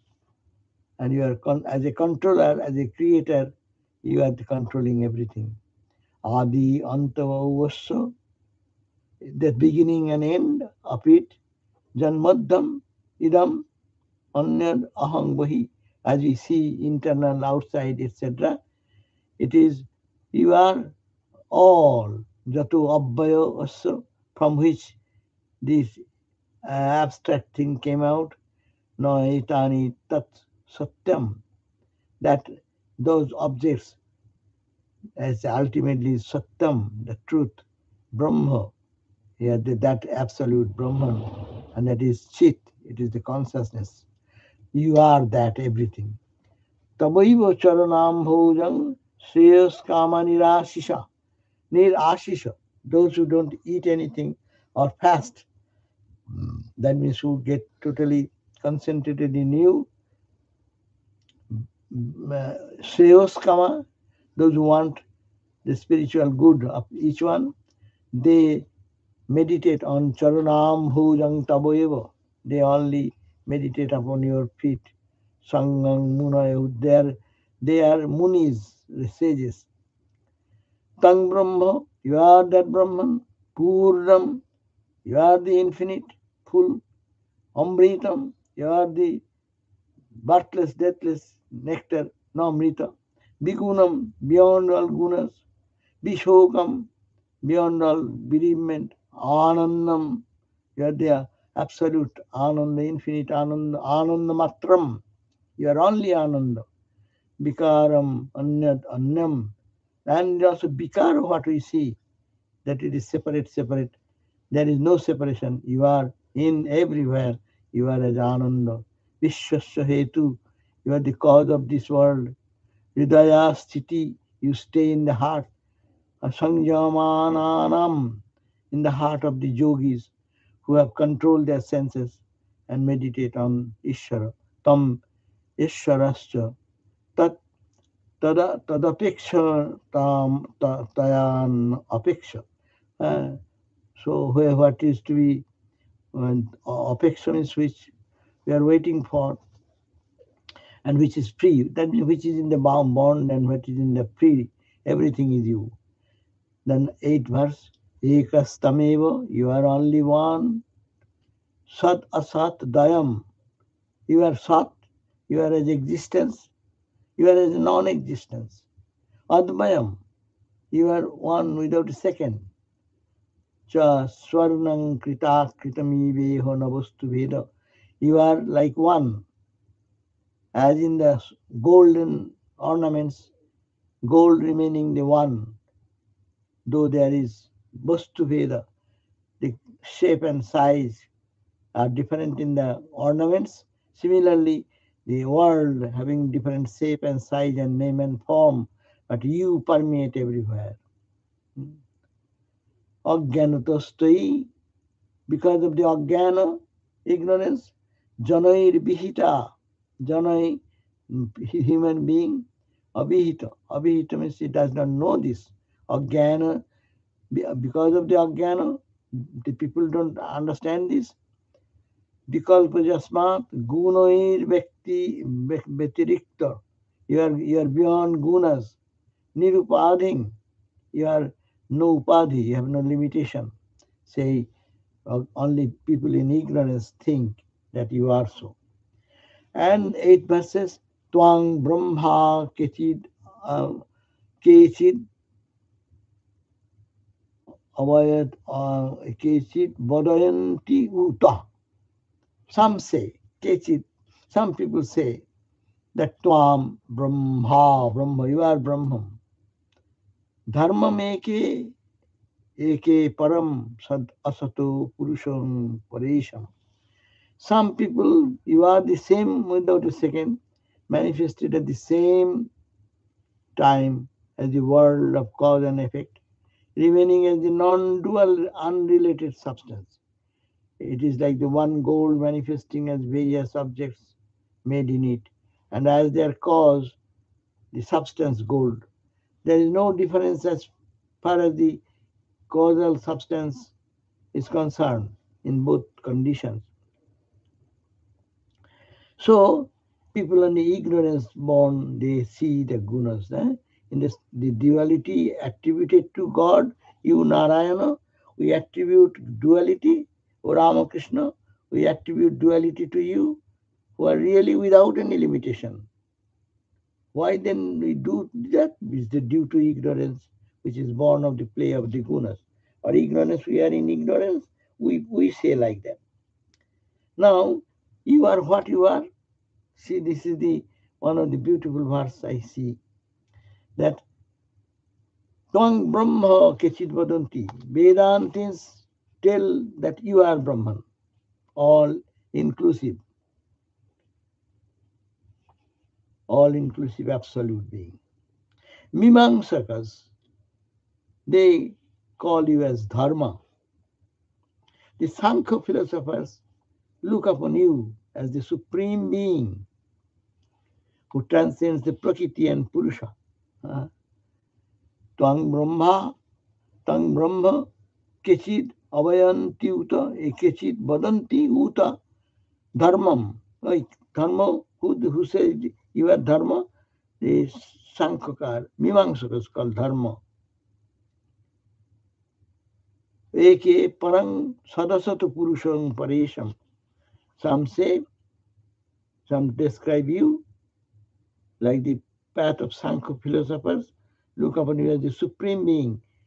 They are transcending dharma, adharma, they are Purusha and Prakriti transcending. Pancharatri followers of that philosophy, they call you as the Purushottamam, the transcendent divine person with having 9 powers. So that is Pancharatri for philosophers. And the yogis look upon you as the great Purusha, eternally free and independent. So yogis say. So Vedantins look at upon you as Brahman, all-inclusive being. The Mimamsaka philosophers, they look upon you, same you, as Dharma. The Sankhya philosophers, they look upon the you as the supreme being, transcending the Prakriti and Purusha. So you are beyond Purusha, beyond Prakriti. Sankhya shows that you are neither Prakriti, neither Purusha. Separation. And the Pancharatri people, followers of them, they call you as Purushottama, and the transcendent divine person who has the 9 powers. And the yogins look upon you as the great Purusha, who is eternally free and independent. Manne Avayanti Navashakti Jutam. The 9 Pancharatri people, they say God is endowed with 9 powers. Param Twang Kechin Mahapurusham Abhayam Atma Tantram. The yogis look upon you as the great Purusha, eternally free and independent. Verse number 10. Neither I nor Brahma, nor the Sattva born sage like Marichi, who are all under the spell of your Maya, are able to know much even about your creation. So, Lord, O Narayana, O Krishna, O Madhusudana, O Hari, neither I, Shiva, know anything about you, nor the Brahma knows anything of it, nor the Sattvavan sages like Marichi and other sages, who all are being created by you, and we are all under the spell of your Maya. We are not able to know much even about your creation. We do not know who are you, and we are all Nahang Pararjurishaya Na Marichi Mukha Jananti Jadrachitam Khalu Satta Sarga Janmaya, this is all your Maya. Bhushita Chitasa, Isha, Daitam, Martadayo, Kimuto, Sashad, Avadrubritta. So, neither I nor Brahma nor Sattvavan says like Marichi, therefore all under the spell of your Maya are able to know much even about your creation. What the question of you? Your creation, we look at the creation, we do not understand anything. There is no need then to speak about the state of Asura and men who are given to impure ways of life. So, what to say that you have deluded the men and women and gods and demons, all these thoughts of lust, greed, etc., the impure way of life. 11 verse. Only you being pure intelligence and the soul of all, you are endowed with the knowledge of your own work of creation for preservation and dissolution of the world. So you only know your creation, what is, so what is the glory of your own. You are Sattang Samihitam Madaha Sthiti Jagan Janmanasham. Your existence, birth, existence, and destruction. You know only Bhute hitam cha jagato bhavavandamakshu. How to get out of the bondage, enter into bondage and get out of it, you only know. Preservation and the solution of the world and the working of the creatures and the problems of their bondage and liberation. Why? Because you are just as air. For just as the air has entered into all moving and unmoving bodies and into all space, even so you are indwell everything as the all-pervading spirit. So you have entered into everything. So we are all deluded under you. So you know only why you have created and what is the cause and how one can get liberated. So Lord, you are the creator, sustainer, destroyer. At the same time, you have entered into the heart of all, like wind. The air is permeated everywhere. 12 and 13. I have had occasion to see many incarnations of your. Shiva is saying, O Narayana, I saw many incarnations of yours before, in which you did manifest assuming qualities like love of devotees. No, you have appeared into the world with many such characteristics and taking divine form. But now I wish, I have heard just now, that you took a Mohini form and then deluded the Asuras. So I want to know that. But now I wish to see you in that womanly form with which you did charm the Asuras and enable the Devas to consume the Amrita. So, to delude the demons or Asuras, how to get that nectar should go to the gods, you created this trick. And how you did it? You did it only by creating a Mohini form, a form of a woman. And you appeared as that woman. It is not ordinary woman. I wish to see thee in that womanly form with which you did charm the Asuras and enable the Devas to consume the Amrita. I have a great desire to see that, and I have come here for the purpose. So Lord Shiva here coming to Lord Narayana and saying, hey, you are so great that you have taken the form of Mohini. I want to see that Mohini. How was that? All the Asuras got distracted and you appeared in this form of a woman body. That is the Shiva's prayer is over now, and Shiva is praying, and Shiva went, yes, Shiva went to the Devaloka, Vishnu Loka, and there we heard that, just we read at the beginning, that Shiva went with his companion, Mother Uma, and together and reached there and praised the Lord Narayana. Narayana respectfully welcomed him, and Shiva also was very respectful. And Shiva ultimately said all these prayers: "You are infinite, you are Brahman, you are the cause of the universe. Everything we see, it is you. It is beyond the creation. Again, you are in the creation. You are in the heart of all. You are the driving force of all." All this prayer from verse number 1 to verse number 4 to this, up to this point, and 11, 12, 13 verse we have read. These are the praising the Lord Narayana, and this is actually can be applied for Krishna, Ramakrishna, and all these incarnations. And you find that yes, Swamiji described Ramakrishna in that manner. The Upanishads talk about Brahman in the same manner.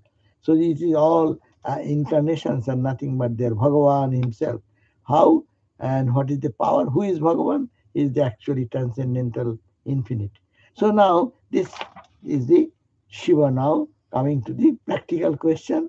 After praising so much, he said, I'll be very glad if you can show me that divine form of a woman form which you took, and that become the success point for the gods to get the amrita, the nectar pot, and it has been taken to the gods, and the asuras didn't get the share of it, and because they are charmed by the presence of that Mohini Devi, who you became the Mohini.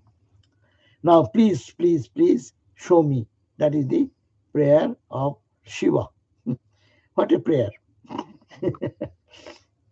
It's very difficult to understand all these things. Meaning, their meaning is that the God becomes everything, but God becomes also delusive, God becomes also releasing.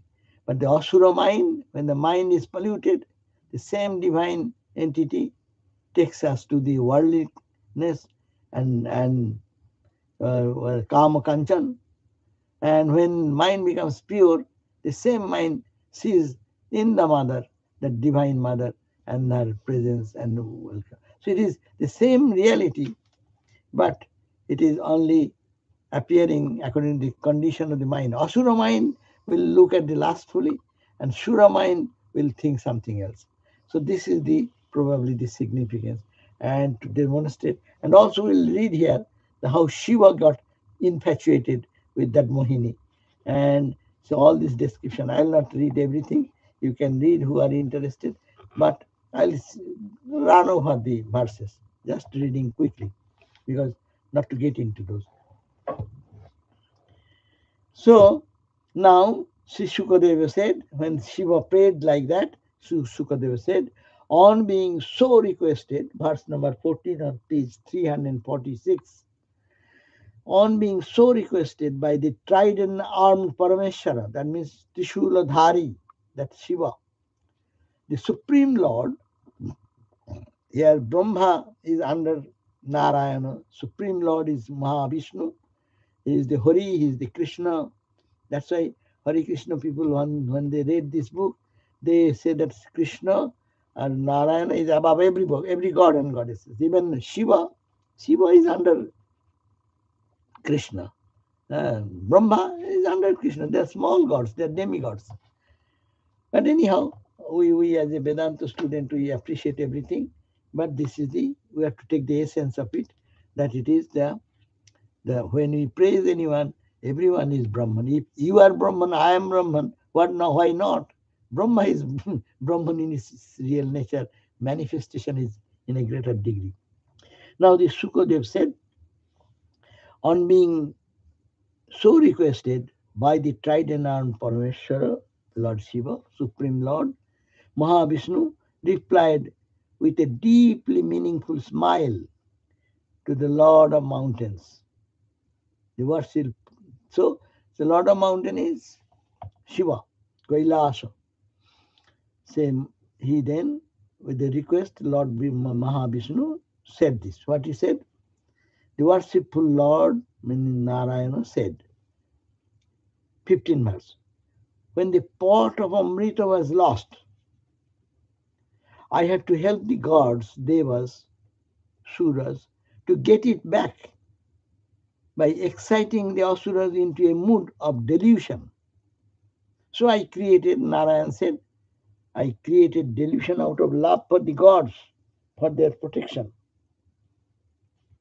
And of the greatest of divinities, O Shiva, I shall show you that form which has excited sex passions in people, all the asuras, and commanded the respect of those who are inclined in this direction.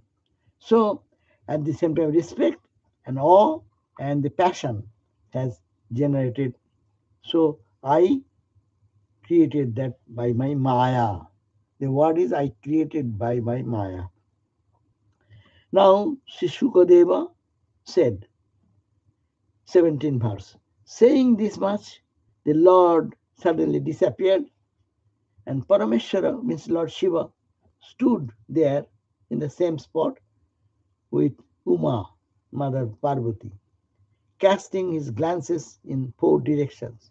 So suddenly Narayana disappeared, and Mother Parvati was there standing, and all his companions are there.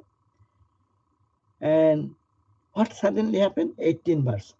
Presently, Shiva, the Lord Shiva, saw before him a garden full of trees in blossom, with shoots of tender leaves of pink color, and in the midst of it an attractive lady playing ball. She had the noble appearance of a high-born lady, was dressed in silk, had a golden girdle round her waist.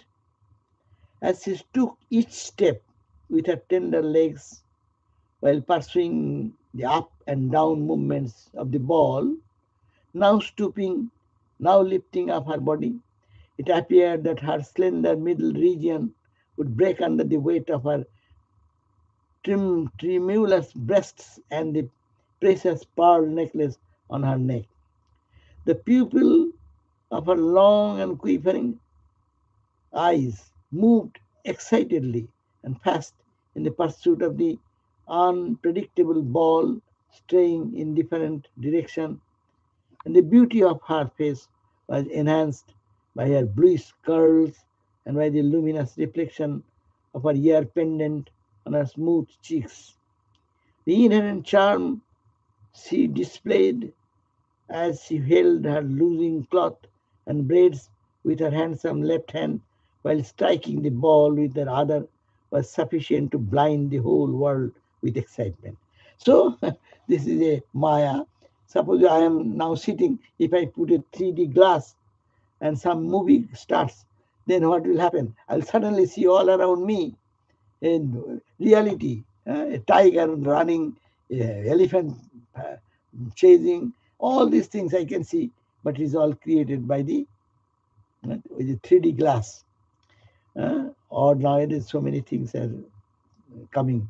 So we need not have to understand study very deeply, excepting knowing that it is creation of which is non-existence. It can be created even by the modern science. And what the issue of Lord Narayana to play that fun. And it's described that Narayana appeared and he took the form of a Mohini, and that lady, and her description has been given. Now, Shiva got infatuated. That's the point. That's the Maya. Ramakrishna said, if you come under the in a samsara, you live in a room which is having soot. Your body, your cloth will get smeared with the soot. So, কাজলের ঘরে থাকলে গায়ে কাজল লাগবে. So now Brahma came and he is paying to see the Mohini form, and Narayana now became the Mohini and started playing like that. Shiva now got, seeing that lady, she got infatuated. So this is described 20 to 36 verses. So I should not read much. What is the description? Meaningless. Anyhow, reading, running over the translation. Page number 347, verse 22. That divinity was completely carried away as the damsel cast at him a glance accompanied by a smile, soft yet clearly visible. So that divinity of Lord Shiva, what he has always, he is the master of all control, completely carried away by the cast at him, the glance of accompanied by the bashful smile, soft yet clearly visible on being watched, while at her game of ball. So while she's playing the ball, and Shiva look at that, and he got infatuated, agitated in the mind by the woman's sidelong glance and his own return look at her. He forgot himself. He forgot himself. Shiva forgot himself, forgot his concert, standing by, and his followers, the goblins. He forgot everything, and he was so charmed with the Maya created by that. Now the ball sped away to some distance from her hand, and as she was following it, the wind, it seems, carried away her light wearing cloth along with the decorative girdles she had over it, thus exposing her to the view of Sri Rudra.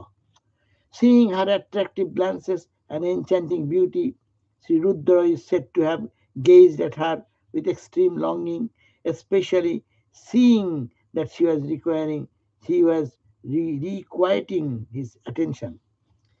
His discriminative power, says Shiva's discriminative power, plundered by her, and her sex passion distressingly stimulated, he ran shamelessly towards that charming damsel in spite of his consort Uma watching her. Seeing his approaching, etc., etc. So those descriptions are there. And O king, wherever on the earth, then Shiva become infatuated with that, seeing that girl, and lost her all understanding about her own spiritual nature. Shiva was not at all struck with wonder at the unusual event, how he got lost into the love of that lady, for he well understood the unique power of Mahavishnu, the soul of the world, and that of his own in relation to him. How he, the Lord, is the director and himself only directed. He understood that Shiva is only a power. He is an instrument in the hand of Creator God, that is Lord Narayana. 36 verse, I skipped some reading. It says that is the teaching. That is the teaching that Shiva was not at all struck with wonder at the unusual event of his behavior, what happened and how he lost his all awareness of the control, and for which he is so much known, Kama Deva. He destroyed the Kama Deva. But he himself, seeing this Mohini form, got lost, showing that Shiva was not at all struck with, he was not struck with wonder, because he knew that he well understood. Why? He understood this much, that the unique power of Mahavishnu, the soul of the world, Mahavishnu is the soul of the world, and of his own, that of his own in relation to him. What is the relation between the Lord Vishnu and Shiva? Lord Vishnu is the director and Shiva is directed. That means Ami Jantra, Tumi Jantri. I am the machine, operator is Lord Narayana. Shiva is felt and clearly this idea এই যে তম অবিক্লবম অব্রীরম মালক্ষ্য মধুসূদন উবাচ পরমা প্রীতি বিভ্রত স্ত্রং পৌরিসিংহতনুম. This verse number 36. Yeah. Uh, so he forgot himself and he acted like that, seeing that we are all under the spell of the Maya. So we will be in Maya. Even Lord Shiva gets deluded like that, which is created by the delusive power of the Shakti. Now 37 verse. Is it similar like that Naruda's question তোমার ভুবনমোহিনী মায়া দেখা?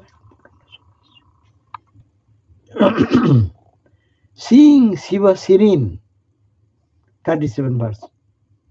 Seeing Shiva serene, free from any shock of sin, Mahavishnu, who now assumed his real form, was very much pleased and spoke to him. So all these things happen.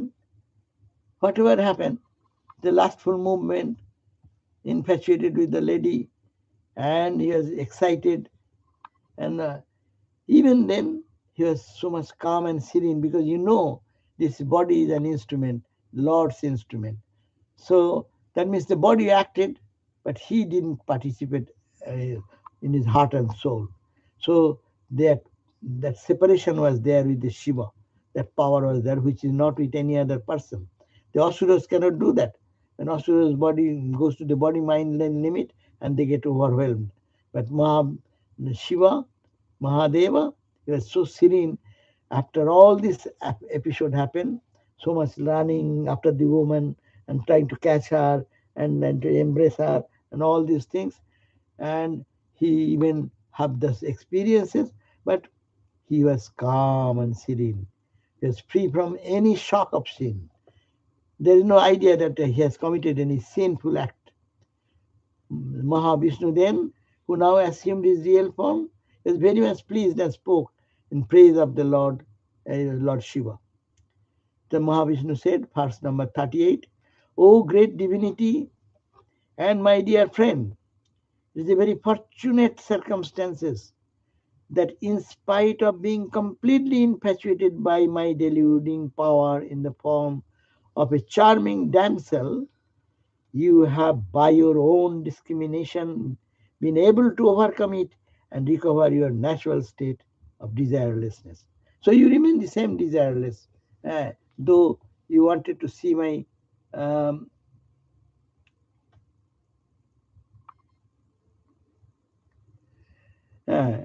and it is overcome it and recover in natural state, means as if nothing has happened. So Shiva is undisturbed by these changes, though momentarily it acted, his body mind acted like that. So Shiva is Narayan is praising Shiva. You, except you, there is any other among those of subdued senses of that can, after having once come under this spell, overcome my Maya, which generates various passions like desire, anger, greed, etc. So my Maya is this entire universe. And that's why one question has come, Tapasyanandaji's translation. What I am reading now is a Bhagavatam, is a mixture of Jnana and Bhakti. It is not Tapasyanandaji's credit. It is the main verses mean like that.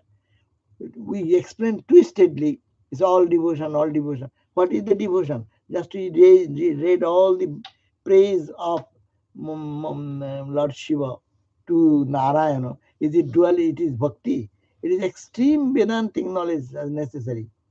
He's talking about. So it is a mixture, Jnana Mishra. And that's why this book is to be read from with open mind. Then what Tapasyanandaji has tried to read. It is a translation. He has not added his own flavor. That's why you find that, and you can read independently. You will find that it is really Jnana Mishra. It is nothing limit. Bhakti cannot be bhakti unless there is Jnanam. And Jnanam cannot be Jnanam if there is no bhakti. So they are complemented to each other.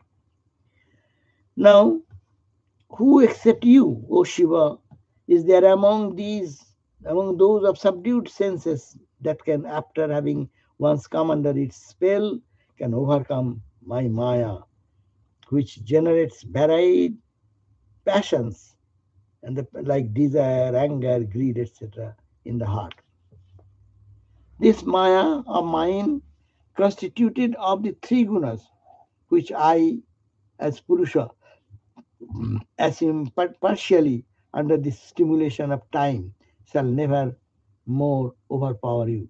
So we'll say, Narayan said, this Maya of mine, which is constituted of three gunas, Maya means three gunas, Sattva, Raja, Tamas, which I, as Purusha, assume partially under the stimulation of time, what I took at the time, three gunas, made of three gunas.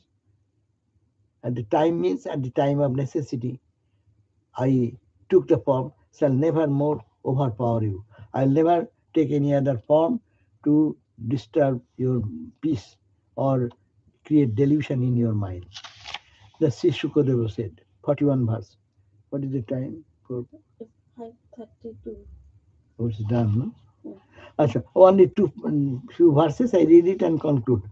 Shukadeva said, being thus blessed by the Lord Mahavishnu, who has the decorative mark of Srivatsa in his chest, that is the description of Narayana, Rudra, the Shiva, along with his following circumambulated the Lord, departed the abode of Narayana. O Bharata, Skiyana Bharata, Maharaj, when Shiva reached his abode, and while many rishis hymned his praise, he turned to Bhavani, the Lord Mother Parvati, his consort, who had become as a part of his being, and said to her. So Shiva then talked to Parvati. What she said? He said, did you observe the power of Maya, of the birthless one, the Supreme Lord Narayana? I am the master of all art and arts and free. I am free. I am the master of all art. Yet I was enslaved and infatuated by his Maya. What then will be the condition of ordinary jivas bound by their karmas? On my coming to normal consciousness after 1,000 years of samadhi, you asked me the question on which I had been meditating. Now that one is the primal being, time has no place in him, and Vedic ritualism cannot take one to them. See what is the conclusion? That is the Vedantic conclusion. In the name of Mother Uma asking question to Lord Shiva, Shiva did not respond. Now he is responding. Look at that I, the Lord and birthless and supreme Lord, what then? I being the controller of other things, I was infatuated in this way. So what the question of ordinary people in the world? People, that's why Ramakrishna said it is all kama kanchan. So this is, the world is infatuated, and that's why to pray, to surrender to God, to overcome the lust and greed. So 44 verse says, on my coming to normal consciousness after thousands of years of samadhi, I was practicing spiritual discipline. I am Shiva. I was merged into higher consciousness for so many years. You Parvati asked me the question on whom I had been meditating. You are asking me, you are meditating for thousands of years. So Shiva, what you are meditating upon, I am waiting for you in my life. He said that I didn't say that. Now you know. I was meditating on this primeval being in which time has no place in him. So beyond time, beyond space, beyond causation, the Vedic ritualism cannot take one to him. So I was meditating on that pure consciousness. So I end here because it's a very good place. I can read a little detail later on. Next time. We end here today's study, ending at verse number 44. 8th book, chapter 12, verse 44. And another 2-3 verses that will end this chapter 12. Om Shanti Shanti Shanti Hari Om Tat Sat Sri Ram Krishna Arpanamastu. So we'll be meeting again today evening at 7:30 when we'll be reading the Upanishad, synopsis of the Upanishad, nutshell, at 7:30. Seta Setara Upanishad. Thank you all for joining who are online. I do not know. Oh, but it's a lesson. Today's lesson is very good. That their God's Maya is so strong. To overcome that is not so easy. That's why to surrender to, and all the gods and goddesses, even Brahma, even Lord Shiva failed to keep his sanity. And under the story what we read today. So we should pray more, pray more, pray more. Okay, thank you.